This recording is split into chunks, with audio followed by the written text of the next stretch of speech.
नमस्कार, न्यूज़ 18 के digital platform पर आपका बहुत स्वागत है। मैं हूं आपके साथ अंशिका पाठक। सोने और चांदी की कीमतें क्या 1 लाख के नीचे जाने वाली हैं? क्या सोना और चांदी एक बार फिर से बहुत सस्ता होने वाला है? ये सब कुछ इस वीडियो में आपको बताएंगे, ध्यान से सुनिएगा। अमेरिका इजराइल की ईरान से चल रही जंग के बीच गुरुवार को भी सोने और चांदी की कीमतों में गिरावट रही है।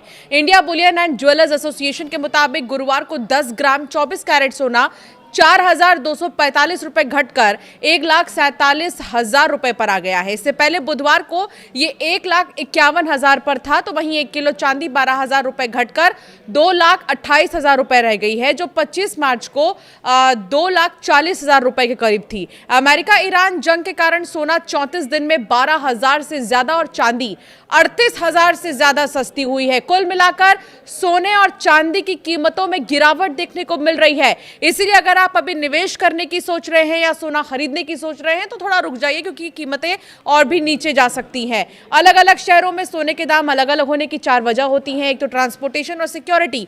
सबसे ज्यादा महंगा सोना साउथ में आप देखेंगे। साउथ के जितने भी राज्य हैं, 5 राज्य साउथ के, यहां सोना महंगा होगा। लेकिन दिल्ली और अगर आप इस तरफ आते हैं एनसीआर रीजन में, तो सोना कहीं ना कहीं सस्ता होता है, क्योंकि कुछ ट्रांसपोर्टेशन और सिक्योरिटी के जो पैसे होते हैं वो कहीं ना कहीं कम होते हैं। एक शहर से दूसरे शहर सोना ले जाने में ईंधन और सुरक्षा खर्च जुड़ता है, जिससे दूरी बढ़ने के बाद जो दाम है वो बढ़ जाते हैं।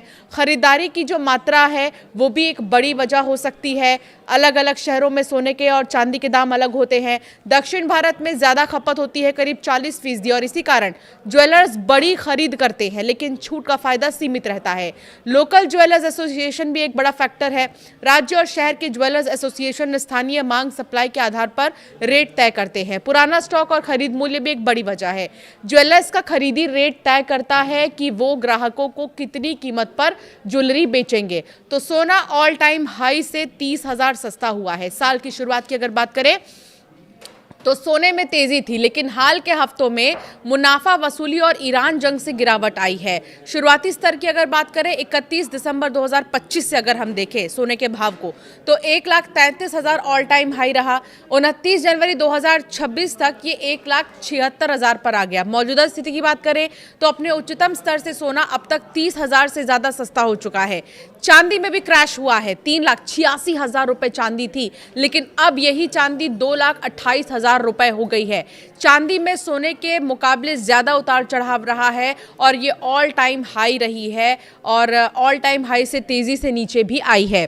शुरुआती स्तर की बात करें चांदी की तो 31 दिसंबर 2025 को चांदी का भाव 2,30,000 के करीब था, और 29 जनवरी 2026 को 3,86,000 पर ही चला गया।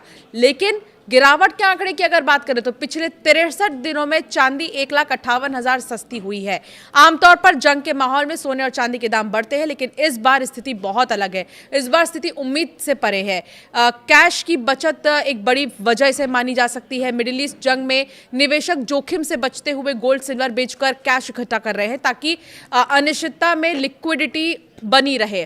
प्रॉफिट बुकिंग एक वजह हो सकती है। जनवरी में रिकॉर्ड कीमतों पर बड़े निवेशकों ने होल्डिंग बेची है और इससे सप्लाई बढ़ी है और कीमतें गिरी हैं।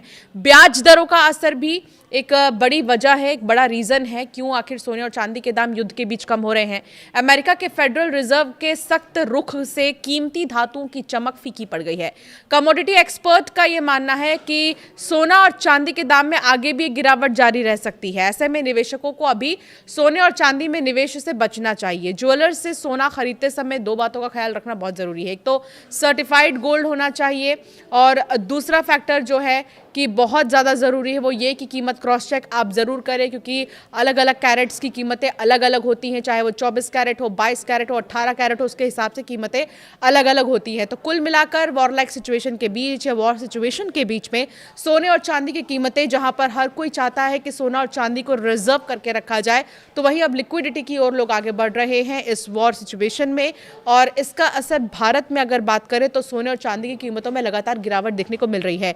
कहा यह भी जा रहा है कि सोना 90,000 तक जा सकता है, 80 से 90,000 तक भी जा सकता है।